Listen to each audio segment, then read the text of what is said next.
Do you know how good you are? Yes. Right. Do you know how good you are? Yes. Yes. Do you know how good you are? Yes. All right, all right. Let's have a big yes.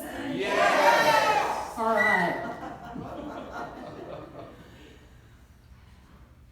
Some time back, I was in the airport boarding a plane. And in front of me was this mom. I'm assuming this was the mom. Had a little girl, and I'm assuming she was a little girl because the mom had a little pink bow taped to her little bald head. And when she was over, the little girl was over the mom's shoulder. You know how we carry our babies sometimes. And I looked at the little girl, and we locked eyes, and immediately she broke into this huge smile. So of course I smiled back. And then she started to laugh. I'm guessing she was maybe 10 months old or so. Then she starts to laugh out loud, and we're still looking at each other. And as her mom walked away, I noticed that her attention went away from me onto other people, and the very same thing happened. She would look at them, break into a big grin, and then just start laughing out loud. I love to look at little babies like that because it reminds me of who I really am. Our Bible says that we are each made in the image and likeness of God. It doesn't say a single thing about any exceptions. We as human beings are made in the image and the likeness of God, meaning we have within us the potential of God-like things, God-like behavior, God-like thoughts, God-like sentiments, God-like speech. We have that within us. We are made in the image and likeness of God. Now, I know we don't always act from that image that we are within. God gave us free choice. I'm doing a 5-part series on the 5 unity principles. And last week we talked about one power, God. We call this power God sometimes. We also can call it spirit, creator. It doesn't really matter what word we put to it, as long as we know that we're talking about that power that is greater than anything. And that power lives within each one of us. When we display behavior that really doesn't look like or sound like this God within, we are quickened. In the Christian tradition, we call it the Holy Spirit within. There again, different traditions have a different name for it, but it all means the same thing. That spirit within, that divine within. Like we were singing, and like was in the meditation, that word namaste means the divine in me beholds the divine in you. Now, on my very best behavior and on my very best days, I can see that. I see the divine within myself. And I can see the divine within you. And I'll just come clean. That's not every day. Some days I have to struggle to find what I would call the divine within me. And sometimes I struggle to find the divine in others as well. It is a part of the human condition. We are here to learn. We are here to fully develop that divine within. And we constantly, continually move in that direction. When we are on a focused spiritual path, we constantly move in that direction. The spirit within will quicken us when we are not speaking like the essence of who we really are. That spirit within us will quicken when we act act in ways that do not depict the divine within. And sometimes we call it a conscience, and there again, it doesn't really matter what we call it. We recognize that within us that is God. We have passed out these cards, and there are some in the back if you don't have one, and it is a copy of the 5 basic unity principles. Now, today we're talking about the second principle. And on this card, this is how it reads, and this is only one way to word it. Our essence is of God, therefore, we are inherently good. The God essence, called the Christ, and this is what we call it in Christianity, was fully expressed in Jesus. And in unity, we see Jesus as our way shower, our example, the way that we can look to Jesus and form our own lives. So the second unity principle, basically, I really like this wording. The wording has been used and reworded and this, but I really like this one. I am naturally good because God's divinity is in me and in everyone. To me, that's inclusive. It goes across other religious lines. It just simply recognizes the good that we are. The good that we are. We are born in original goodness. We are born in original innocence. We are basically the essence of good. Now, understand and know that this is not everyone's teaching. One of the things I totally love about unity and loved from the very minute that I understood this concept about unity is that in unity we offer you teachings. You take whatever works for you and release the rest. There are no teachings that say you must adhere to this teaching, otherwise you're not one of us. In unity, to me, we're all one of us. Everybody that's ever darkened our door, well, I'm not sure I like the word darken. Everybody that's lightened our door, to me, is a part of our community, a part of our family. So we reflect in the world, or the world reflects back to us whatever we project out. And when we project out basic goodness, guess what comes back? A simple way to test this that's really fun, and I love doing this. I especially love doing this on Christmas Eve. It's my favorite thing to do on Christmas Eve during the day is go to a store, H-E-B, or go to the mall or something. When on Christmas Eve, what we really usually see when we're out places like that are people with this deer in the headlights look because it's the last day before the big deal. And I've got to find something. I have to find some gifts. I have to buy food and all of this. But to walk through crowds of people like that and purposely lock eyes with people and smile just as big as I could smile and see the reaction that happens. It's a simple, simple, simple example of the world will mirror back to us most of the time whatever it is that we put out. People, I'll look at people at a distance and I'll see this deer in the headlights look because they're looking for a gift when there's nothing left on the shelves. But when I look at them and smile, their face softens usually, and they start smiling. This is what happens in the world. When we recognize the essence of our goodness within, then we project that out for the most part, not 100%. So be gentle with yourself when you fall short.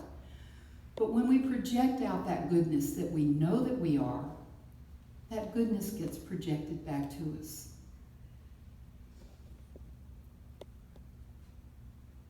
Romans 15 says, I am convinced that you are full of goodness. I am convinced that you are full of goodness. Galatians says, fruit of the Spirit, love, joy, peace, patience, kindness, goodness, gentleness, and self-control. Fruit of the Spirit.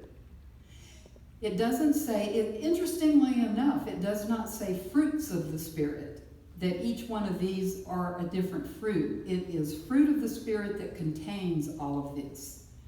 To me, what that's saying is we are each a fruit of the Spirit, and we contain all of these things.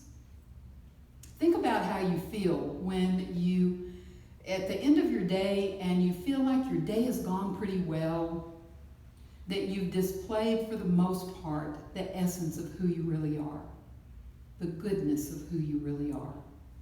Think of how you feel, that satisfied feeling at the end of the day, feeling like you have done your part to support the universe. This is something that helps us to want to go back to that. It's like an oasis in a desert. We continually want to go back to that feeling, to have that same feeling. And it's no accident that when we have had a day like that, that we feel that way at the end of the day. I believe that it's God saying, this is it. This is how you are to feel whenever you move through your life with goodness, the goodness that you know you are.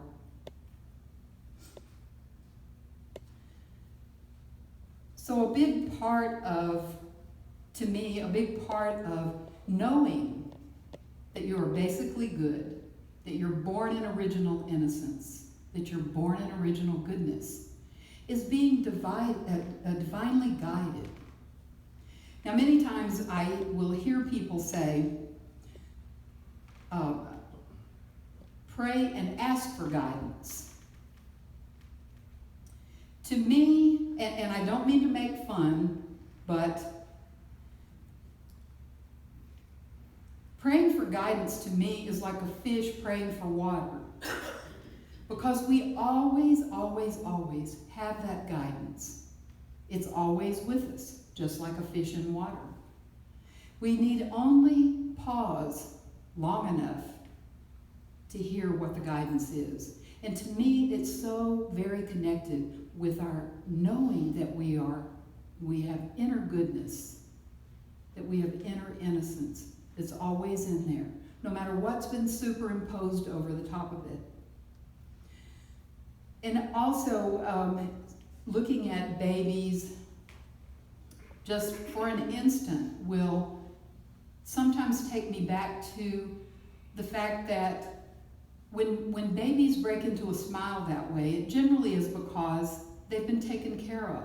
They've had the food that they need, they've been taken care of, they've been held and loved, and basically given what they need. That may not be true for all of us. As a matter of fact, it's well, just suffice it to say that my childhood wasn't perfect. I really don't, it does no good for me really to go back to details of that, and I've come to the place of knowing that my parents did the best that they knew how to do. But when we are adults, we have an opportunity to nourish our own selves, regardless of what the childhood was like. We have an opportunity to gather together, just like this, with people of like mind and like heart.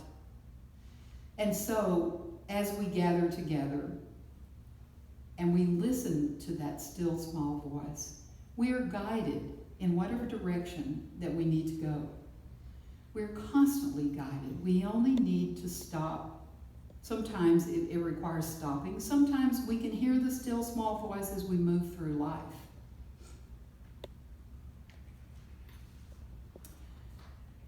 One of my favorite artists is Julia Cameron. Who knows who Julia Cameron is? A few people, okay?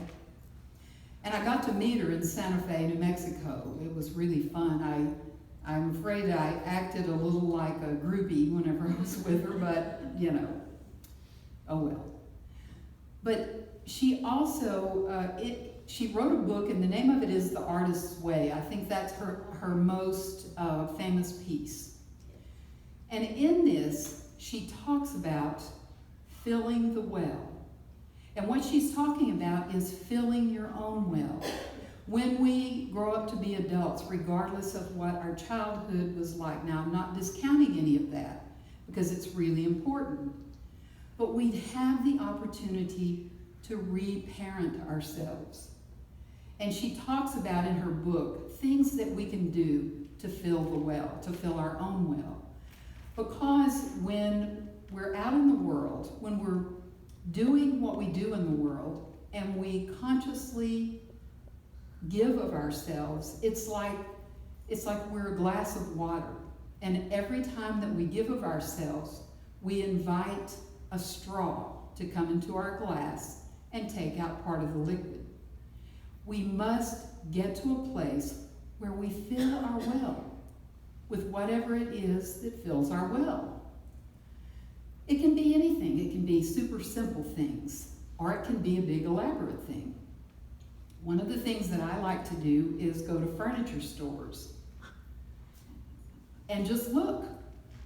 Just look around. In my mind, I can redecorate my entire house in an hour or so and walk out feeling filled up, and I don't have to change a single thing. Part of the, I enjoy also my time alone. I love my time with people. And being introverted, I go apart and have my time alone, and that fills my well. These are all things connected with guidance and goodness. We are each good. We are basically still that innocent child. And we deserve to have our well filled. We deserve the goodness of life. And I'm not talking about in a haughty way, like a way thinking that the world owes us anything. But we are good and we deserve. This is our second unity principle. I do understand that it may fly in the face of some of the things that you've been taught. Personally, it took me a while to really be able to embrace that and know that I was born in original goodness, born in original innocence. I invite you that if that works for you, embrace it. If it doesn't, with the breath of kindness, you just blow it away. So, I want to leave you with this. The knowing, the very basic, simple knowing that you are made in the image and the likeness of God. You are made in the image and the likeness of God. Therefore, you are basically good. What comes out of you from your essence is good. And as Charles Fillmore said, you deserve only good. And I will end with a quote from the Course in Miracles. God is but love, and therefore so am I. Thank you.